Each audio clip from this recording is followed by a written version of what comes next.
오늘 우리에게 주시는 하나님의 말씀은 사무엘상 19장 8절에서 17절까지 말씀입니다.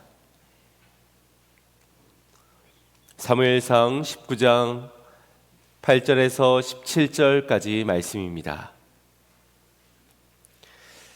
제가 봉독해 올리겠습니다. 전쟁이 다시 있으므로 다윗이 나가서 블레셋 사람들과 싸워 그들을 크게 쳐 죽이매 그들이 그 앞에서 도망하니라.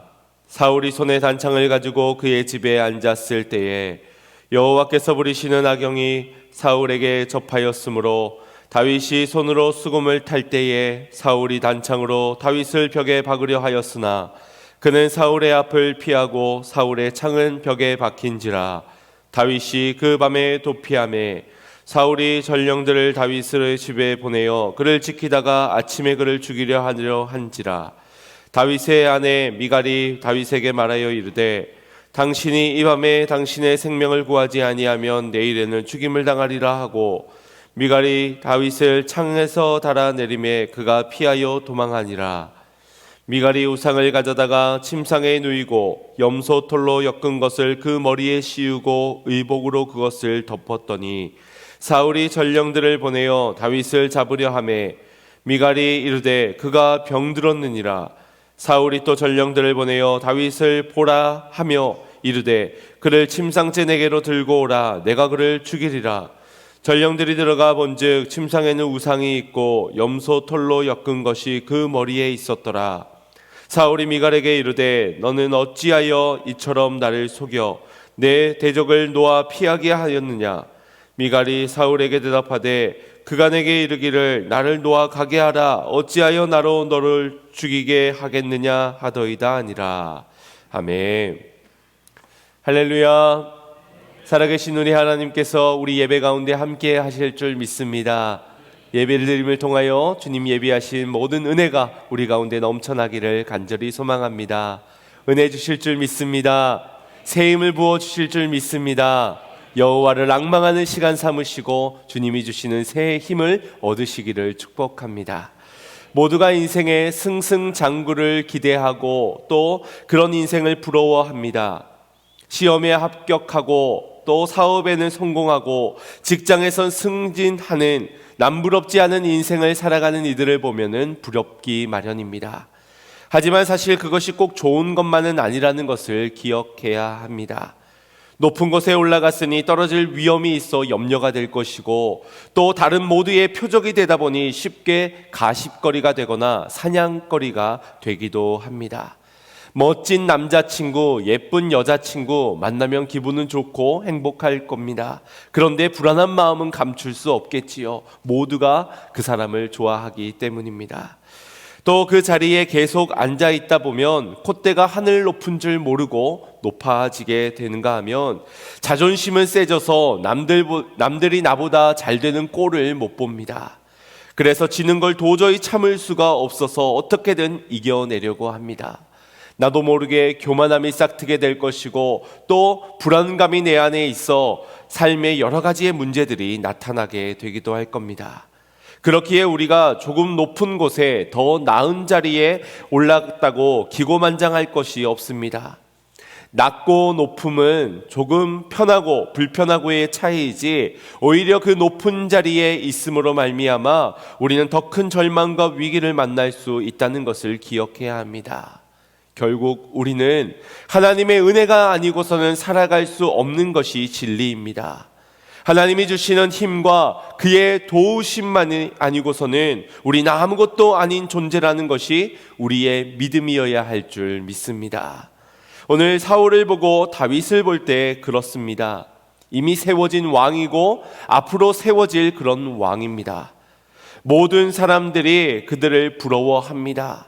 두 사람의 외모를 보나 그들의 자리를 보나 적군과 싸우기만 하면 지질 않고 백전백승을 하는 용사들입니다.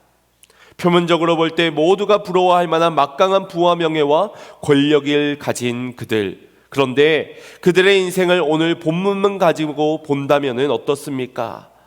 마냥 부러워할 것이 아니라는 것을 여러분도 아시게 되실 겁니다. 이미 세워진 왕 사울은 교만함에 빠져서 판단이 흐려지게 되었습니다.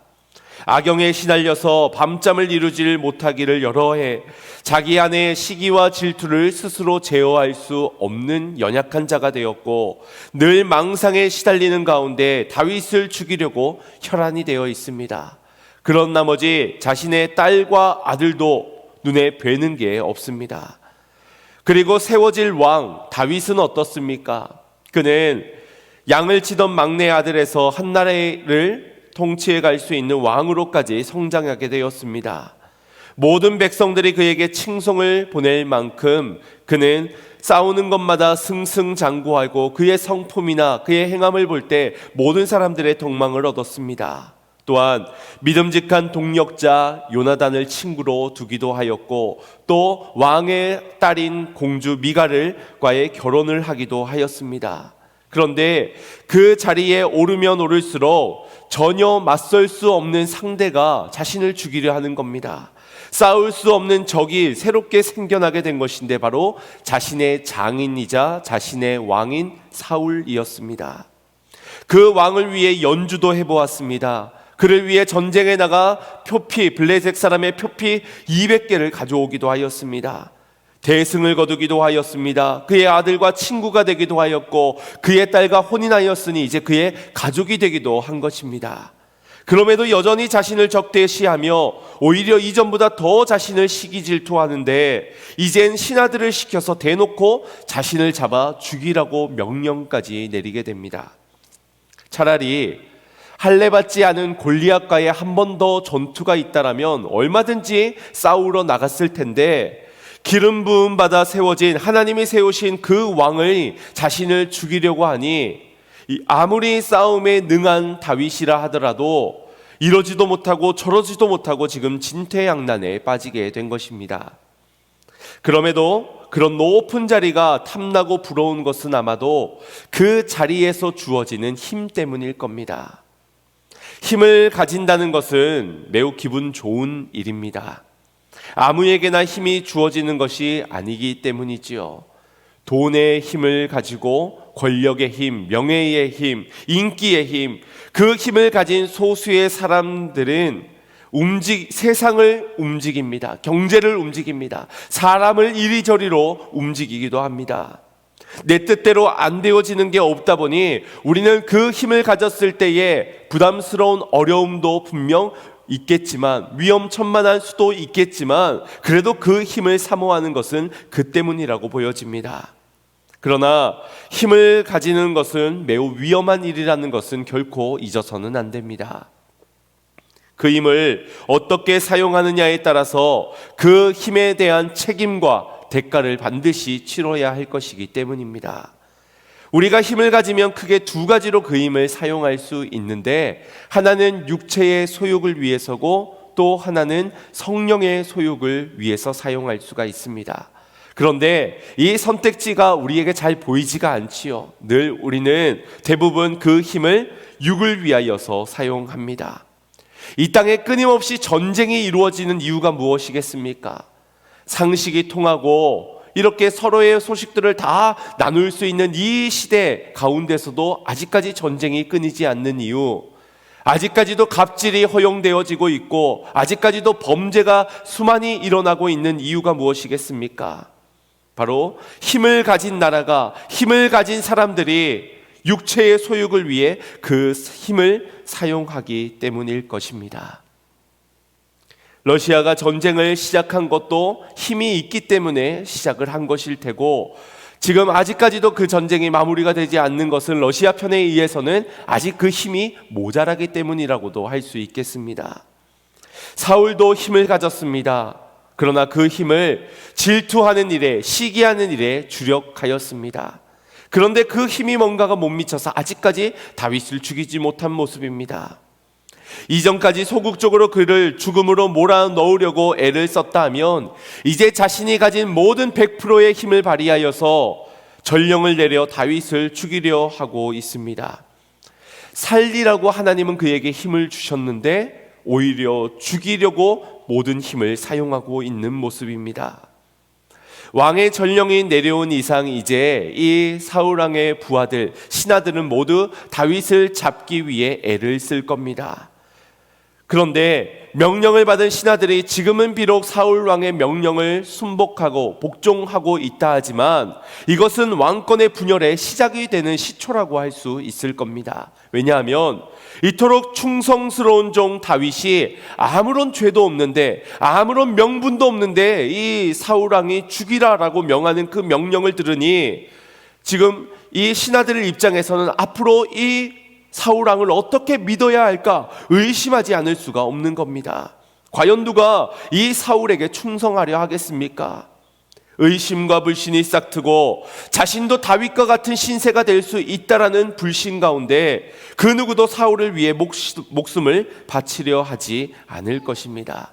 이것이 사울 왕이 힘을 잘못 쓰게 된 대가 중에 하나, 결과 중에 하나로 돌아오게 되는 것입니다.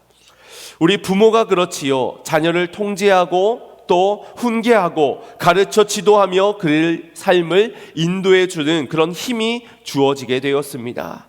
그런데 이 힘을 오용하여서 만약 부모가 자식의 인생을 축복하는 것이 아니라 부모의 인생을 위해서 자녀를 좌지우지한다면, 부모의 권위를 가지고 그를 구속하고 가둬두고 폭력적으로 하면 권위적으로 그의 삶을 지도하려 한다면 그 아이는 나이가 들어도 제대로 된 사고를 스스로 할 수 없을 것이고 스스로 책임지고 선택하지도 못하게 될 것입니다. 부모로서 그 책임감도 무겁고 대가도 치러야 하는 것은 그가 원하지 않든 원하든 간에 힘이 주어졌기 때문입니다. 이는 선생도 마찬가지고 또 목회자도 마찬가지라는 부담이 있습니다. 그 힘을 지혜와 사랑으로 잘 사용해야 하는데 그렇지 못했을 때는 그 책임이 반드시 져야 한다라는 것입니다. 사울은 하나님께서 부여한 힘을 가지고 자신을 위해, 자신의 왕권을 지키기 위해 그 힘을 오용했고 그 잘못으로 백성들은 고통을 당했습니다. 다윗은 억울하게 도망을 다녀야 했고요. 또 그의 사랑하는 가족 요나단과 미갈로부터 사울 왕이 멀어지게 되는 계기가 되기도 합니다. 하나님으로부터 버림받게 된 이후부터 서서히 몰락하는 사울의 비참한 인생의 결과도 보게 되지 않습니까? 우리는 이처럼 하나님이 주신 힘을 잘 사용할 수 있어야 할 것입니다. 그러기 위해서는 먼저 불필요한 싸움을 그쳐야만 합니다. 프로축구 선수가 결승전을 하루 앞두고선 자신은 힘이 너무 넘치는 나머지 하루 전날 42.195km의 마라톤 경주를 하러 나간다면 재미삼아 하는 거야 라고 하면서 그 마라톤을 완주를 한다면 어떻게 되겠습니까? 아마도 다음날 전반 10분도 제대로 뛰지 못한 채 교체가 되어져 버릴 것입니다. 골리앗과 싸워야 하는 다윗이 마냥 전쟁을 나가려 하는 자신을 향해 비난하는 형과 싸우는 나머지 그냥 엘리압과 그 말이 너무 심한 거 아니요, 다 뜻이 있어서 그런 건데 알지도 못하면서 왜 나한테 그러는 거요? 하면서 젊은 소년 다윗이 형님의 멱살을 잡고서는 그렇게 싸우다가 너무 싸우다 지쳐서 골리앗과는 싸우지 못했다면, 그래서 우리 다음에 만나서 골리앗 다음에 싸웁시다 라고 한다면 이 얼마나 어리석은 일이 되겠습니까? 사사로운 것에 우리는 우리의 힘을 낭비하지 말아야 합니다. 우리의 힘은 결코 무한한 것이 아님을 기억해야 하며 무엇보다도 그 힘의 목적이 사사로운 것과의 싸움을 위해 주어진 것이 아니라는 겁니다. 가족 간의 다툼, 부부 간의 싸움, 성도 간의 분쟁, 그런 것에 우리의 힘을 사용해서는 안 됩니다. 그건 너무나도 불필요한 싸움입니다.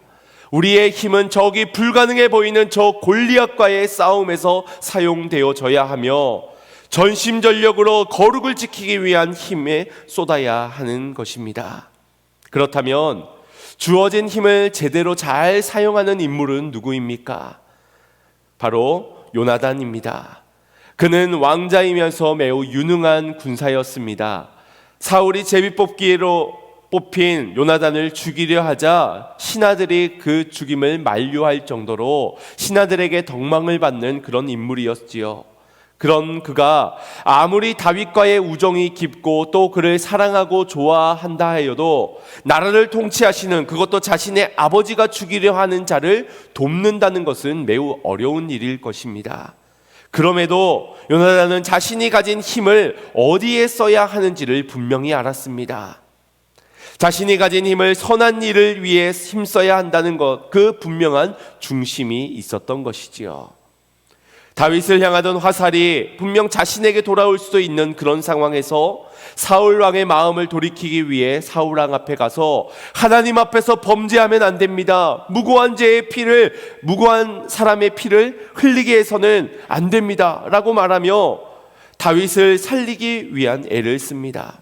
그러니 사울 왕의 칼을 든 것은 브레이크를 걸어 제동을 걸려고 달려갔고, 다윗에게는 사울로부터 도망가라고 엑셀을 밟아주기 위해서 달려갔습니다.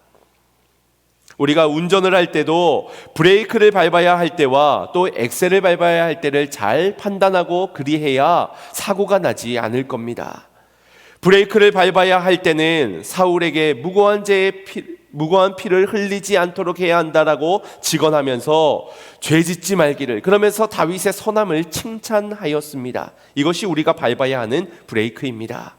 반면에 엑셀을 밟아야 할 때는 다윗에게 달려가 그 즉시 그에게 위로의 말을 전하며 내가 너를 지켜줄 것이다 약속의 말도 전해 주었지요. 그러면서 그를 격려하며 세워주기도 하였습니다.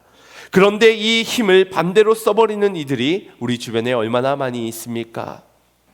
브레이크를 밟아 주어야 하는 데 가서는 다른 사람의 험담을 함께 해줍니다. 함께 비난을 해주면서 그 사람 마음에 불을 질러주기도 합니다. 또 엑셀을 밟아 주어야 하는 자리에 가서는 잘못된 방향을 제시해 주기도 하고, 또 부정적인 말로 낙심하여 엑셀을 밟지를 못하게 만듭니다. 우리에게 주신 말의 권세를 가지고 어디에서 그리고 어떻게 사용하는지에 따라 누군가의 인생의 방향이 달라지기도 하고 누군가의 상태가 달라지기도 합니다. 그걸 모르는 건지 아니면 알면서도 그러는 건지 우리는 참 말의 실수를 많이 하는 경우들을 보게 됩니다. 기억할 것은 그 책임은 반드시 져야 할 것이라는 겁니다. 말 한마디의 힘을 간과하지 마시기 바랍니다.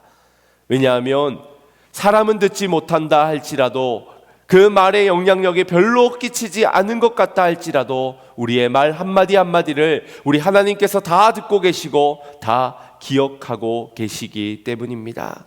만약 이것을 우리가 기억한다면 우리는 함부로 부정한 말로, 헛된 말로 우리의 말을 낭비하지 않을 것입니다.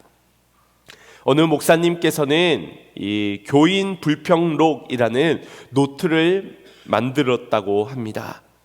어느 교회든 서로에게 불만스러운 거리들이 있지요. 그래서 불평을 가지고 험담을 하는 경우들이 어느 교회나 있기 마련입니다. 그래서 이 목사님이 지혜를 짜낸 것이 바로 이 교인 불평록입니다. 어느 성도분이 목사님에 찾아와서 말을 건넵니다. 아유, 김 집사는 왜 저러는지 모르겠어요. 그래서 문제예요, 문제. 홍 권사는 그건 정말 하지 말아야 되는데 정말 잘못된 행동이에요 하면서 원망을 하고 불평을 하더랍니다. 그때 목사님은 이 작성해둔 교인 불평록을 꺼내 오시면서 그분에게 이런 말을 전합니다. 잠시만요, 다시 한 번 더 이야기해 주시겠습니까? 지금부터 말씀하시는 모든 불평의 내용들을 하나하나 쓰겠습니다. 그리고 그 끝에는 자신의 이름과 날인 사인을 해주십시오. 그러면 내가 빠르게 이 사실을 확인하고 조치를 취하도록 하겠습니다 라고 말을 했습니다. 그러면 대부분이 아니 목사님 그건 아니고요, 그렇게까지 할 건 아니고요 하면서 자리를 돌아간다고 합니다. 우리의 말이 기록이 되어진다 하더라도 이처럼 부담스럽고 우리의 말 한마디 한마디를 조심스럽게 할 텐데, 무엇보다도 하나님이 다 듣고 계시는데 우리가 어찌 이 입술을 지키지 않을 수 있겠습니까? 누구의 단점이 드러났다 하더라도 장점도 있는데 장점은 쏙 빼고 단점만 말하는 것, 하나님 다 듣고 계신데 어찌 그리할 수 있냐는 겁니다. 우리는 하나님 앞에서 두렵고 떨린 마음으로 말조심을 해야 할 것입니다. 그렇다고 침묵이 답이라는 것은 아닙니다. 우리가 마땅히 해야 할 말도 있기 때문에 우리는 꼭 그 해야 할 말까지도 침묵하지 않을 수 있도록 우리의 입술에 파수꾼을 세워야 할 것입니다. 그게 바로 말의 힘을 잘 사용하는 비법이라면 비법입니다. 열왕기상 13장을 보면 유다의 한 선지자가 유다에서부터 베델에까지 올라와 하나님이 명하신 명령에 준행하는 모습을 보게 됩니다. 이 사람을 본문 13장에서는 하나님의 사람이라는 표현으로 16번이나 반복하고 소개하고 있는데, 그만큼 그가 하나님이 세우셨고 또한 하나님에게 속한 자고 하나님의 성품을 닮은 자이며 하나님께서 명하시는 명령, 곧 말씀 전파의 사명을 받은 자다라는 것을 의미해 주고 있는 겁니다. 이 하나님의 사람이 지금 향하는 곳은 북쪽 이스라엘의 왕 여로보암이 베델과 단에 금송아지를 만들고 우상 숭배를 하는 그곳이었습니다. 그런데 이 하나님의 사람이 그곳을 가는 그 순간 바로 마침 여로보암이 제단 곁에 서서 분향을 하고 있는 겁니다. 하나님께서는 그에게 그 단을 미워하고 징벌하실 것이라는 예언을 하도록 하셨습니다. 여러분 한번 생각해 보십시오. 한 나라의 왕에게 가서 당신 그거 하는 거 죄입니다 라고 이야기를 하고 징벌을 받을 겁니다 예언하는 게 어디 쉬운 일이겠습니까? 하지만 하나님의 사람은 주신 힘을 가지고 담대히 전할 말을 전해야 합니다. 다윗 왕이 밧세바를 범한 그 죄를 책망하였던 나단 선지자처럼 말입니다. 물론 이 열왕기상에 나오는 하나님의 사람의 선포로 인하여서 이 여로보암이 죄를 뉘우치고 회개하고 돌이키지는 않았습니다. 그러나 하나님의 사람으로서 그 결과는 하나님께 맡겨야 하는 것이고 그는 전할 것을 전해야 하는 사명을 감당해야 하는 것이지요. 명한 일에는 충성해야 하고 순종해야만 하는 것입니다. 그래서 설교자에게 있어서 1차 목표는 회중들에게 은혜를 끼쳐야 하는 것이 아니라 하나님께서 전하라 하시는 말씀을 바르게 전하는 데 있습니다. 그리고 영혼을 깨우셔서 은혜를 주셔야 하는 것은 전적인 하나님의 뜻 가운데 달려있는 것입니다.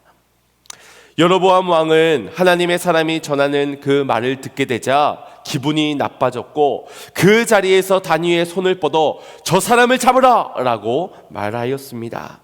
그런데 그 순간 이 폈던 팔이 굳어져 움직이지 않고 마비가 된 것입니다. 그리고 예언하였던 것처럼 단위 반으로 갈려지게 되고 단위에 재가 쏟아지게 되었습니다. 바로 왕으로서의 잘못된 힘을 사용한 결과라고 할 수 있겠고, 하나님의 사람이 하나님의 말씀의 권위를 가지고 전해야 할 바를 전했을 때 나타난 결과라고 할 수 있는 겁니다. 이처럼 힘을 어떻게 사용하느냐에 따라서 결과는 달라지게 됩니다. 그때 여로보암은 하나님의 사람에게 이런 부탁을 청하게 됩니다. 우리 열왕기상 13장 6절 말씀입니다. 합독하겠습니다. 왕이 하나님의 사람에게 말하여 이르되 청하건대 넌 나를 위하여 내 하나님 여호와께 은혜를 구하여 내 손이 다시 성하게 기도하라. 하나님의 사람이 여호와께 은혜를 구하니 왕의 손이 다시 성하도록 전과 같이 되니라. 아멘. 아주 쩔쩔매는 모습, 아마도 깜짝 놀라지 않았겠습니까? 자신의 손이 굳어진 것, 그거는 건강상의 문제인지 우연인지 말할 수 있겠지만 방금 예언한 대로 단이 갈라지고 그 위에 재가 쏟아졌으니 말입니다. 저라면 이 콧대 높았던 왕의 코를 납작하게 해주기 위해서 아마 계략을 세우고 혹은 그를 꾸짖어 어떤 약속을 받아냈을 것 같습니다. 아니면은 훈계 및 잔소리를 한 1시간 정도 한 후에 기도를 해줬을 것 같습니다. 아니 어쩌면 기도해주고 싶은 마음이 전혀 없어서 네가 알아서 해, 네가 기도해 라고 했을지도 모릅니다. 그러나 하나님의 사람은 내 기분 따라, 내 뜻을 따라, 내 유익을 따라가 아니라 하나님의 뜻을 따라 사는 사람이지요. 결국 그는 여호와께 은혜를 구하는 기도를 드리게 되었고 왕의 손은 이전과 같이 회복이 되게 되었습니다. 이처럼 하나님의 사람들에겐 하나님이 주시는 힘이 있습니다. 그것은 말씀의 힘이고 기도의 힘이고 순종한 이후에 나타나는 힘입니다. 그 힘을 어떻게 해야 하겠습니까? 남의 버릇 고쳐주는 데 사용해야 되겠습니까? 나를 비난하는 저에게 꾸짖는 일로, 과시하는 일로, 본때를 보여주는 일로 이 힘을 사용해야 되겠습니까? 아니지요.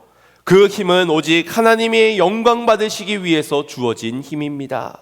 하나님의 은혜가 나누어지기 위해서 우리에게 허락되어진 힘이라는 것입니다. 그리고 그 힘에 순종하는 것이 바로 하나님의 사람들에게 주어진 사명인 줄 믿습니다. 오늘 본문으로 다시 돌아와서 다윗은 사울의 속셈을 아는지 모르는지 다시 블레셋과의 전쟁에 뛰어들게 됩니다. 그런데 나아가서 이번에도 대승을 거두고 돌아오게 되는 겁니다.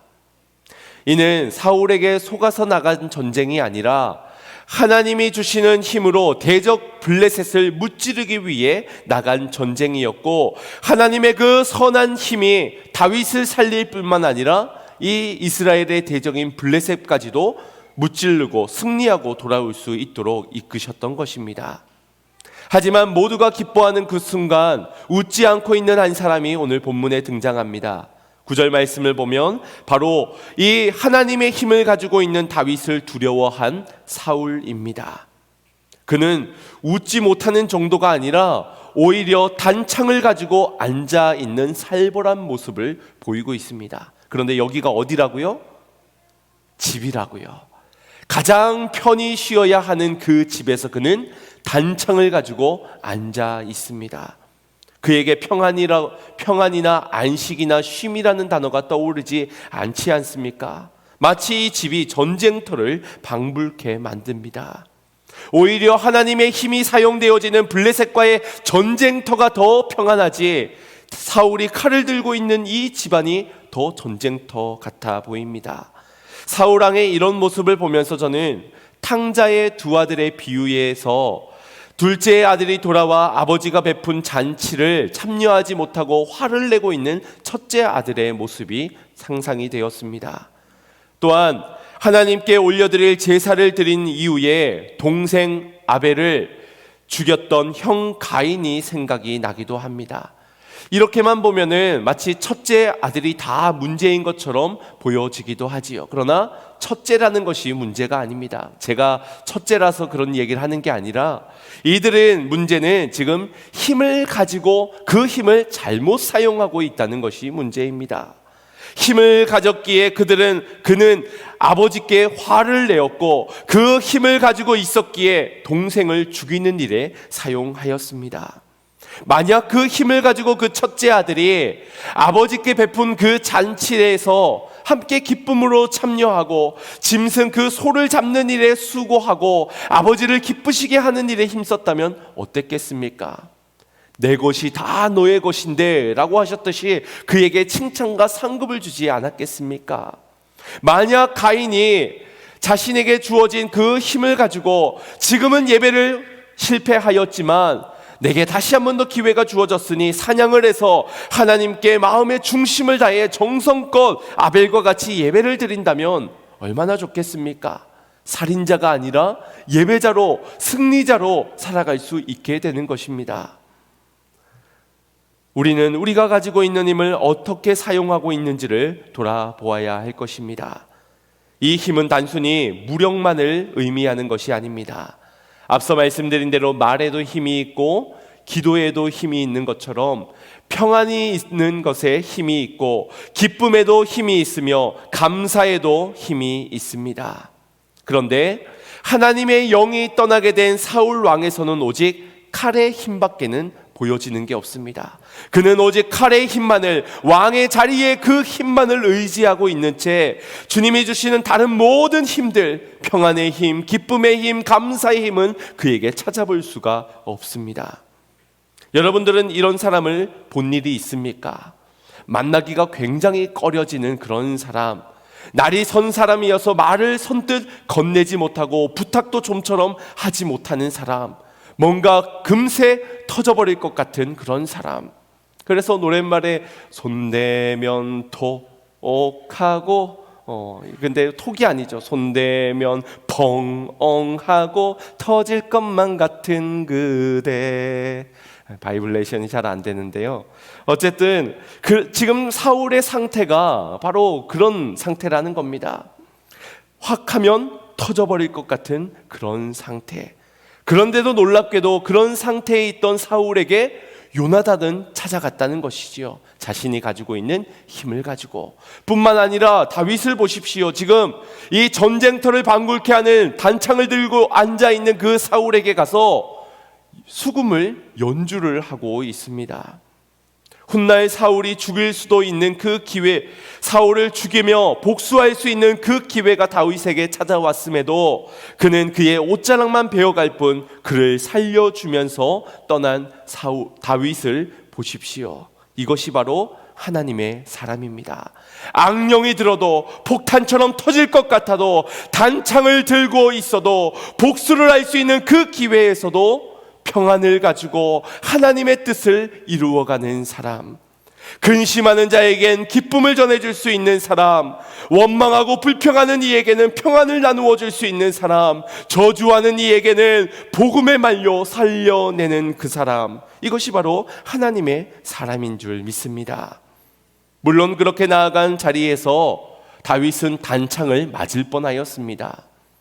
그 상황을 당시 10절에서 아주 생생하게 묘사해 주기를, 다윗을 벽에 박으려고 단창을 휘두르며 사울의 창은 벽에 박힐 정도로 굉장히 세게 그렇게 던졌던 것 같습니다. 얼마나 끔찍하고 잔인한 현장입니까? 그러나 칼의 힘이 하나님의 힘을 이길 수는 없었습니다. 하나님은 하나님의 사람을 단창으로부터 피하게 하셨고, 또 다윗을 잡으러 온 전령들을 피하도록, 미갈의 도움을 통하여서 피하도록, 요나단의 변호를 통하여서 피할 수 있도록 죽이려는 그 힘보다 하나님이 주시는 살리려는 그 힘이 더 강하였다는 것을 볼 수 있습니다. 이렇게 보면 미갈도 자신이 가진 힘을 가지고 그 힘을 하나님을 위해 쓰였던 것처럼 생각할 수 있습니다. 하지만 요나단과 미갈은 조금 다릅니다. 미갈이 다윗을 도망하도록 도운 것은 맞지만 그녀의 중심이 무엇인지, 그녀가 어떤 힘을 의존하고 있는 것인지를 알아보아야 합니다.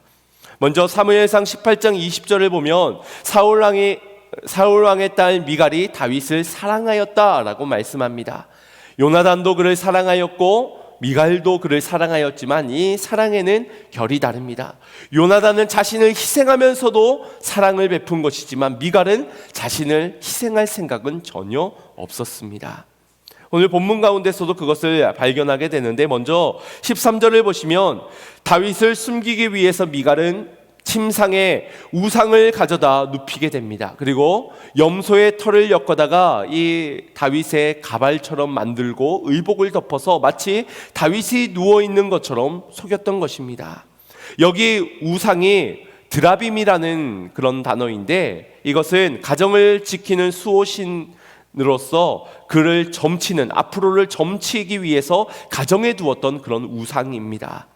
이 드라빔을 가지고 있는 자는 이 가정에서 주도권을 가지고 있고 재산권을 가지고 있고 힘을 가지고 있는 것을 상징하기도 합니다. 그래서 이 야곱이 사랑하는 아내 라헬과 삼촌 집을 나오게 될 때 이 라헬이 삼촌 집, 자기네 아버지의 집에서 가지고 나온 것이 바로 이 드라빔이었지요. 그것을 숨기면서 그걸 찾으러 나온 것을 숨기기 위해서 많은 거짓말도 하게 됩니다.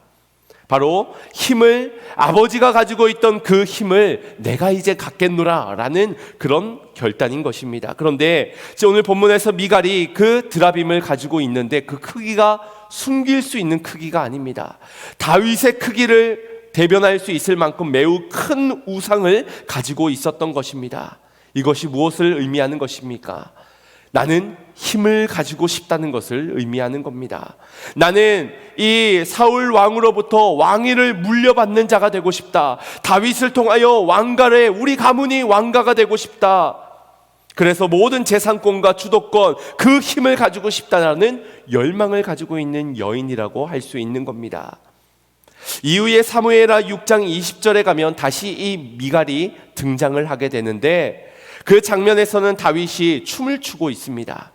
하나님의 언약궤가 다시 돌아옴을 너무 기쁨을 주체하지 못한 나머지 찬양하며 덩실덩실 기쁨에 춤을 추다가 바지가 내려가게 된 사건이 바로 이 장면인데, 그때 이것을 목격하게 된 미갈이 그에게 이렇게 말을 하게 됩니다. 합독하겠습니다.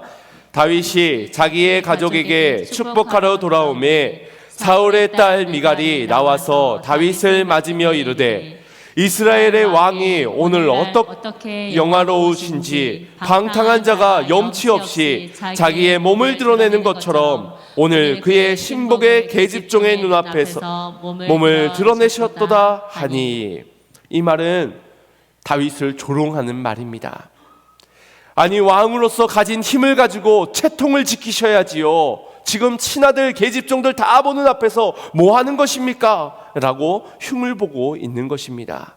그때에 이 미갈의 말을 들은 다윗은 그녀에게 이렇게 말을 전합니다. 21절입니다. 시작. 다윗이 미갈에게 이르되 이는 여호와 앞에서 한 것이니라. 그가 내 아버지와 그의 온 집을 버리시고 나를 택하사 나를 여호와의 백성 이스라엘의 주권자로 삼으셨으니 내가 여호와 앞에서 뛰놀리라. 아멘. 하나님이 나를 택하셔서 이스라엘의 주권자로 삼으신 것을 저들을 위해 군림하고 저들을 위해 명령하여서 내가 무언가를 얻기 위해, 과시하기 위해서, 채통을 지키기 위해서가 아니라 하나님의 영광을 위해서 나를 택하신 것이니라. 그래서 나는 내게 주신 그 힘을 가지고 나는 영원토록 여호와 앞에서 뛰어놀리라. 이것이 마땅하다고 고백을 하는 겁니다. 내게 힘을 주신 여호와, 나는 나의 모든 힘을 다하여서 그분께 영광 올려드리는 일에, 그분을 찬양하는 일에 전심전력을 다할 것이니라. 그리고서는 다윗은 이후로 미갈이 죽을 날까지 그녀와 동침하지 아니하고 그녀를 버렸다고 성경은 증언하고 있습니다. 요나단은 힘을 가지고 다윗을 전심으로 사랑하며 그를 살리며 하나님이 하시고자 하는 그 일에 동참하였습니다. 그러나 미갈은 힘을 가지고서도 물론 다윗을 도망케는 하였지만 그것은 자신을 위해, 자신의 영광을 위해 힘을 위한 비책이었고 오늘 하나님을 찬양했던 그 다윗을 조롱하면서 자신의 힘을 허비하기도 하였습니다. 요나단은 거짓 없이 진실하게 사울왕 앞에서 다윗을 변호했습니다. 그러나 미갈은 거짓말로 다윗을 옹호하며 그를 도망가게 하였습니다. 결국 그 사울왕에게 거하였던 고짓은 이내 발각이 되게 되었고 사울왕 앞에서 결국 이런 변명까지를 하게 됩니다. 17절입니다. 시작. 사울이 미갈에게 이르되 너는 어찌하여 이처럼 나를 속여 내 대적을 놓아 피하게 하였느냐. 미갈이 사울에게 대답하되 그가 내게 이르기를 나를 놓아 가게 하라. 어찌하여 나로 너를 죽이게 하겠느냐 하더이다 하니라. 아멘. 남편을 살리기 위한 방법이었을 수도 있습니다. 어쨌든 위기를 모면하기 위한 거짓말을 한 것인데 사울왕 앞에서 다시 거짓말을 하지 않으면 안 되는 위기가 닥쳐지게 된 겁니다. 그래서 거짓말을 덮기 위해 또 다른 거짓말을 하게 되었습니다. 이 말을 들은 사울왕 마음이 어땠을까요? 더 다윗을 향해 분노하게 되었을 것입니다.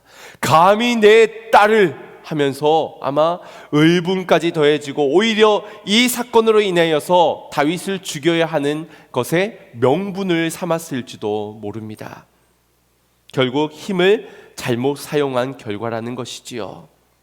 이후에 보면 사울왕이 이 미갈을 다른 남자에게 시집을 보내게 됩니다. 그리고 다윗이 다시 왕가로 귀환하게 되었을 때 그녀를 다시 데리고 오게 됩니다. 그런 과정이 없을 수도 있었지만 있게 된 것은 다윗이 자신을 도망가게 내버려 두지 않으면은 나를 죽이려 하였습니다. 그 거짓말 때문이라고 여겨집니다. 이처럼 우리에게 주신 힘을 잘못 사용하게 되면 이와 같은 예상치도 못한, 상상치도 못한 그런 절망적인 결과가 나타나게 된다라는 것입니다. 그런데 우리가 주목하게 되는 놀라운 사실 한 가지는 요나단을 통해서도 다윗을 살게 하시지만 미갈, 자신의 힘을 잘못 사용한 그녀를 통하여서도 결국 다윗을 살게 하셨다라는 것에 있습니다. 누가 하셨기 때문입니까? 미갈이 한 게 아니라, 요나단이 한 것이 아니라 하나님이 하셨기 때문입니다. 하나님의 선한 능력이 하나님의 사람 다윗을 지키시고 보호하시고 인도하여 주셨다라는 것입니다. 약속의 힘을 믿으십시오. 말씀의 힘을 믿으시길 바랍니다. 하나님의 강권적인 그 사랑의 힘을 믿으시기 바랍니다. 나의 힘이 나를 살게 하는 것이 아니라, 나에게 허락되어진 이 힘이 나의 미래를 결정짓는 것이 아니라, 하나님의 힘이, 하나님의 약속이, 하나님의 말씀이 우리를 살게 하고 우리의 인생을 결정짓게 하는 것입니다. 사랑하는 성도 여러분, 하나님이 우리에게 주신 그 힘을 가지고 여러분은 무엇 하고 계십니까? 남들보다 조금 더 잘 먹고 잘 살기 위해 그 힘을 사용하고 계십니까? 남들 위해 군림하여서 사람을 움직이는 사람이 되기 위해서 혹시 그 힘을 갈망하고 있으십니까? 혹시 내 생명을 보존하기 위해서는 이 힘이 필요하다고 돈의 힘을 의지하고 권력의 힘을 의지하고 거짓말을 해서라도 남의 것을 빼앗아라도 힘을 키우려 하고 있지는 않으십니까? 내가 아무리 강한 힘을 가지고 있어도 사실 우리의 몸 하나 지키지 못하는 우린 연약한 자들 아닙니까? 자식은 또 어떻습니까? 아무리 자식을 향한 애정하는 마음이 있고 강한 힘을 가지고 자녀를 컨트롤하고 이끌려 해도 내 뜻대로 내 마음대로 좀처럼 되지 않는 것, 자식의 몸 하나 지켜내지 못하는 것이 우리들 아닙니까? 부모의 힘, 우리가 가지고 있는 힘이 그밖에 되지 않는다는 것입니다. 우리의 미래는 또 어떻습니까? 무엇으로 우리의 인생을 보장할 수 있겠습니까? 없다는 것이지요. 우리가 가진 힘으로는 안 됩니다. 그러나 하나님이 하시면 되는 줄 믿습니다. 하나님이 힘이면 능히 이루실 줄 믿으시길 바랍니다. 이건 우리에게 주신 그 힘을 지혜롭게 사용하라는 것이지 꾀를 부려 나를 위하여서 비축하라는 것이 아닙니다. 왜냐하면 그 힘을 주신 이유와 목적이 분명히 있기 때문입니다. 우리는 주신 힘을 가지고 하나님께 예배하는 데 전심전력을 다해야 할 것입니다. 우리에게 주신 단 하나의 힘만 남아있다면 우리는 그 힘을 가지고 아버지 하나님 주여를 부르짖는 부르짖음으로 기도에 전무해야 할 것입니다. 누군가가 싸우고 헐뜯고 깎아내리는 일에 나의 남은 모든 힘을 쏟는 것이 아니라 살리기 위해, 세우기 위해, 격려하고 이끌기 위해서 사랑하는 일에 우리는 전심전력을 다해야 할 줄 믿습니다. 바라기는 하나님을 사랑하고 내 이웃을 사랑하는 일에 마음을 다하여, 힘을 다하여, 뜻을 다하여, 목숨을 다하여 그렇게 나아가는 성도님들의 삶이 되시길 축복합니다. 무릇 지킬 만한 것보다 더욱 내 마음을 지키라. 거기에 생명의 근원이 이에게서 남이니라. 아멘. 내 안에 말씀의 힘을 주셨습니다. 기도의 힘도, 사랑의 힘도, 순종의 힘도 주셨습니다.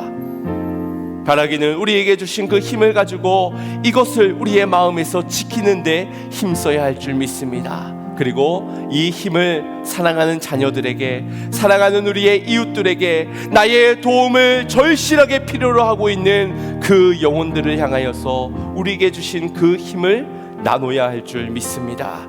바라기는 하나님 주신 모든 힘을 하나님의 영광을 위하여 그의 나라를 위해 사용하는 우리 양문의 모든 성도님들 되시기를 주님의 이름으로 축원드립니다. 우리 말씀을 생각하시면서 이 고백을 드리고자 합니다. 찬양의 가사를 통하여서 함께 결단하기를 원하는 것은, 그래 현실은 그러하고 나의 능력은 보잘것없지만 주님은 내게 힘 주신다, 주님은 나에게 힘 주시고자 하신다. 이것을 먼저 여러분이 믿으시길 바라고, 두 번째, 누군가 이 힘이 없어 낭망해 있는 이들에게 여러분이 이 가사의 말로 권할 수 있었으면 좋겠습니다. 내게 힘 주신 것도 하나님이 주신 것이고 당신에게 힘 주실 것도 하나님이십니다. 나를 살리신 것도 하나님이시지만 당신을 살리실 것도 하나님이십니다. 그분의 힘을 바라보세요. 그분에게 힘을 얻으세요. 우리 그렇게 전할 수 있는 하나님의 사람들, 사명자가 되기를 소망합니다. 우리 그런 마음으로 이 찬양 고백하고 결단의 기도 드리겠습니다. 왜 나만 겪는 고난이냐고, 왜 나만 겪는 고난이냐고, 불평하지 마세요.